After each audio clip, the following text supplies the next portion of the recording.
Hey everyone, welcome back to another sweet DIY video. I'm Kyle and this is Kaizen DIY Gym. In this video, I'll be making a DIY preacher pad. If you've been following along for a bit, you'll probably remember this was supposed to be a build-off between Matt Pendergraph and I. Well, things happened, life gets in the way. I ended up making mine and shooting all this footage back in February. Matt never quite was able to get his done. Fast forward 6 months, and I've decided to release my video anyway. Now for your next question, why the preacher pad? Honestly, I think it's one of the most innovative home gym products I've ever seen. It's so simple and effective, it's a huge space saver compared to a dedicated preacher chair, and it's made in the USA of high quality materials. If after watching this video you think the preacher pad looks awesome and you want to buy one, consider using my affiliate link in the description of this video. Using coupon code DIY10 will save you an extra 10%. By doing that, you'll be helping to support this channel. Things you should know before I get started. This is less of a tutorial and more just me going through my build process. I shot this video over the course of a couple weeks in between working on other projects, so it's really hard to say what the total build time was. It's made from scrap wood, so my cost was pretty low, and I didn't mark down any measurements. I was just sort of winging it the whole time, which is what I do for most of my prototypes. Okay, enough talking, let's get into it. Safety first. DIY projects are awesome, but being safe is even more awesome. The first step in my process is to measure the dimensions of the preacher pad. I don't need to make mine exactly the same, but it helps to have an idea of where to start. The original preacher pad is made of high-density foam and covered in leather. Mine is going to have a wood frame and be covered in pads. I start off by making the side triangles of my frame. I need to make 2 of everything.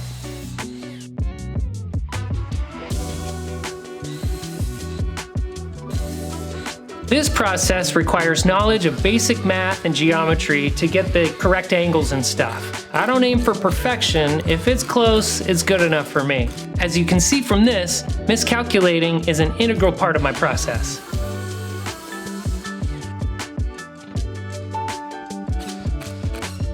I'm using 4 2x4s to connect the 2 side triangles.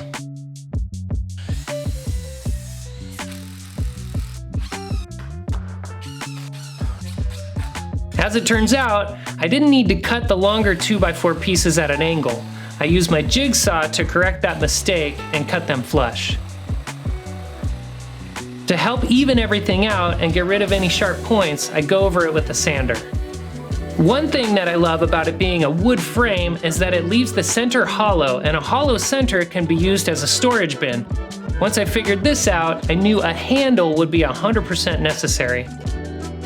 I'm going to use these 2 pieces of material to essentially put a handle on the front, a handle on the back, then I'm going to use a piece of leather to attach them in the middle. Yeah, so I'm going to have to bust out the sewing machine for this one. That's right, I bet you didn't know I could sew. I'm not very good at it, but I know enough to get the job done.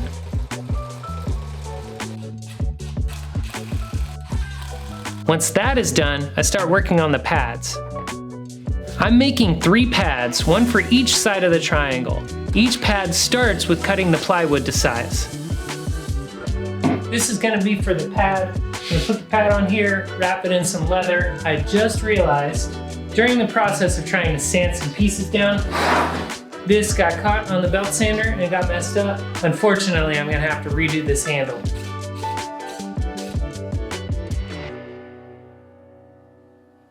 I use my table saw to cut the other plywood pieces to size. I am making removable pads for this. It's extra work, but I love the idea of being able to remove or replace the pads easily if I need to. I clamp the plywood to the frame and drill a 3/8 inch hole all the way through both. I put 4 holes on the large pad and 2 holes on each of the smaller pads. Prolonged T-nuts go in each one of the holes. You just hammer them in. These allow you to bolt in through the 2x4. Alright, so I've got the main frame done. Next step is to make the pads for it. I have a really good idea for a logo I want to put on the front pad. I've never actually done that before, so we'll see how it goes, but if it works out like I think it's going to work out, it's going to be pretty damn awesome. Okay, I'm here on the floor of my den because it's too cold in my garage to do this stuff. I've got out my heat press and Cricut machine, and The combination of those two are going to allow me to put a sweet logo on the front pad on my DIY preacher pad. I had to go through some trial and error to get the heat temperature settings properly dialed in, but I have that all done now. Next step is to go full on with the Kaizen Rad Pad logo. If you're not familiar with these, the Cricut is basically a machine that does precise cuts with a sharp blade. It can cut paper, vinyl, cardstock, poster board, and use the designs from your computer. While that's cutting, I measure out my fabric. I said leather earlier, but it's actually a faux leather, much cheaper.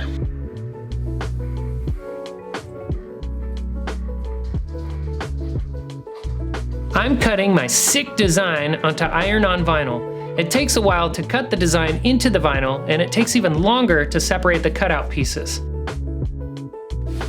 It's hard to tell, but there's actually a logo in here. This next part is going to be pretty tedious. This process is extremely nerve-wracking. If I mess up, I'll need to start all over. At this point, I've already invested hours into this. I need to be extremely careful. I grab the tiny pieces with tweezers. I try my best to center the logo onto my fabric. No mistakes, no turning back. I know I said iron-on, but I actually use a heat press for this process. The heat press applies heat more consistently than an iron, so it's much better for this type of stuff. I take it out and attempt to remove the plastic.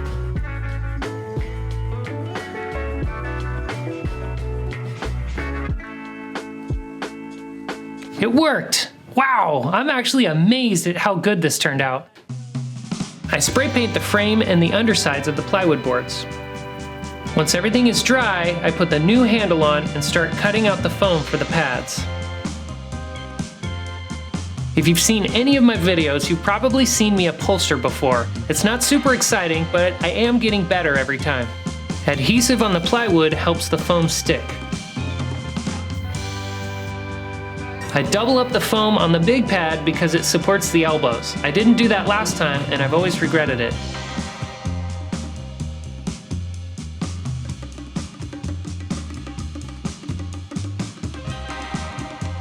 I use a pneumatic stapler to fasten my fabric. It is crucial to use the right staples and have the correct air pressure.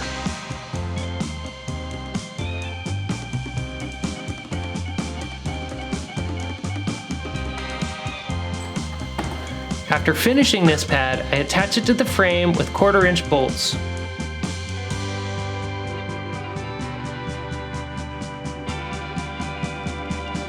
I repeat the process with the next 2 pads.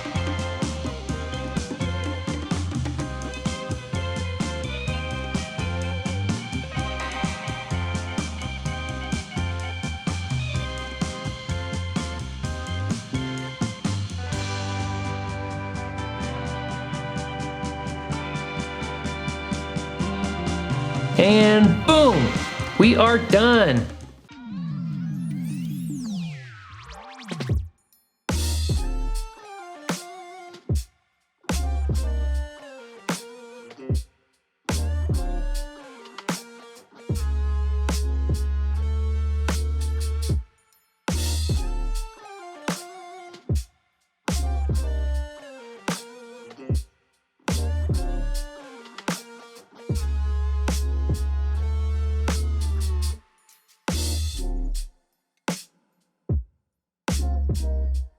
So what do you think? Is it worth all the time and effort to build, or would you rather just buy it? I want to give a big thanks to AbMat for allowing me to do a DIY knockoff of one of their products. They truly are a great company. If you value high quality American-made products, check them out. Thanks for watching. Don't forget to like, comment, and subscribe. I'll see you next time.